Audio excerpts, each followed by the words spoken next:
సమాధుల మీద పెడితే తప్పు కదా, అన్ని సమాధులు జగన్మోహన్ రెడ్డి అని మనం చూస్తాం కదా. కాబట్టి అంత ఫోటోలు పిచ్చి ఉంది. ఆ పిచ్చికి ఏంటంటే ఒక్కొక్క డిపార్ట్మెంట్ లో మాకు 1 కోటి రూపాయలు అయిందని కొంతమంది, మాకు 13 కోట్లు అయిందని కొంతమంది, మాకు 20 కోట్లు అయిందని ప్రతి ఒక్కరూ నిన్న శ్వేతపత్రంలో చెబుతుంటే సిగ్గనిపించింది. నీ ఫోటోలు పిచ్చికి వేలాది కోట్లు తగలబెట్టారు. కాబట్టి ఇప్పుడు ఏంటంటే మన అందరికీ కూడా ఆ భూ యాక్ట్ తీసుకొచ్చారు, భూ రక్షణ చట్టం.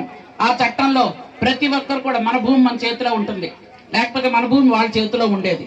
ఇవన్నీ కూడా అనుకునే మనం చేసాం. అలాగే ఇసుక కూడా ఉచితంగా ఇసుక కూడా తీసుకొని, అలాగే ఎవరైనా ఇళ్ళు కట్టుకోవాలన్నా ఏం చేసుకోవాలన్నా వేలాది రూపాయలతో కొనుక్కోకుండా ఉచితంగా ఇసుక ఇవ్వడం కూడా మనం చేస్తున్నాం. ఇవన్నీ కూడా మన అందరం కూడా ఒకటి ఖచ్చితంగా చేస్తాం. ఎందుకనంటే మన దగ్గర ప్రజెంట్ ఇంతకు పూర్వం చంద్రబాబు నాయుడు గారు ఒక పట్టాలు ఎక్కించారు ట్రైన్ని. రాష్ట్రం విడిపోయిన తర్వాత ఒక పట్టాలు ఎక్కిస్తే దాన్ని పూర్తిగా నాశనం చేశారు. మళ్ళీ మన గాడిలో పెట్టాలి. రాష్ట్రం బాగుపడాలంటే కనీసం రాజధాని లేని రాష్ట్రం ఏదంటే మనదే.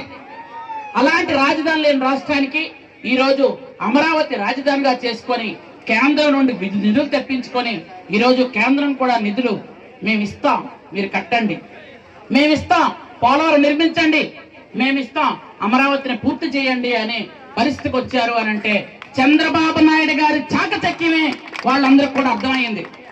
ఇంత నాయకుడు ఖచ్చితంగా ఇంతకు పూర్వం మనం ఎన్టీ రామారావు గారు 83లో ఉన్నప్పుడే 9 నెలల్లోనే అనితర సాధ్యమైనటువంటి విజయం సాధించారు, ముఖ్యమంత్రి అయ్యారు అనుకున్నాం మనం ఆ రోజు.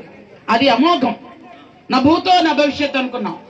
మొన్న 164 సీట్లు వచ్చి ప్రపంచం అయింది. ఇది ప్రజా ప్రభుత్వం. ప్రజలు తమ నాయకుడిని దగ్గరుండి ఎన్నుకొని చంద్రబాబు నాయుడు గారు అయితేనే ముఖ్యమంత్రి, ఈ రాష్ట్రంలో పిల్లలు బాగుపడతారు, మనకు భవిష్యత్తు ఉంటది, మనందరం కూడా బ్రతకగలమని అందరూ అనుకొని రాత్రి 11, 12 దాకా క్యూ లైన్ లో ఉండి ఓట్లు వేసి గెలిపించిన మన ప్రభుత్వం ఇది. మనందరం కలిసి మెలిసి ఉండి మనం ఇది ఖచ్చితంగా అభివృద్ధి చేసుకుందాం. అభివృద్ధికి కేర్ ఆఫ్ అడ్రస్ అంటేనే తెలుగుదేశం పార్టీ ఉండగా రైతులు ఎక్కడా కన్నీళ్లు పెట్టరు. రైతు ప్రభుత్వం ఇది. కాబట్టి అందరూ కూడా మీకెవరికి ఎప్పుడు ఏ సమస్య ఉన్నా మేము అందుబాటులో ఉంటామని మీకు అందరికీ మనస్ఫూర్తిగా తెలియజేసుకుంటూ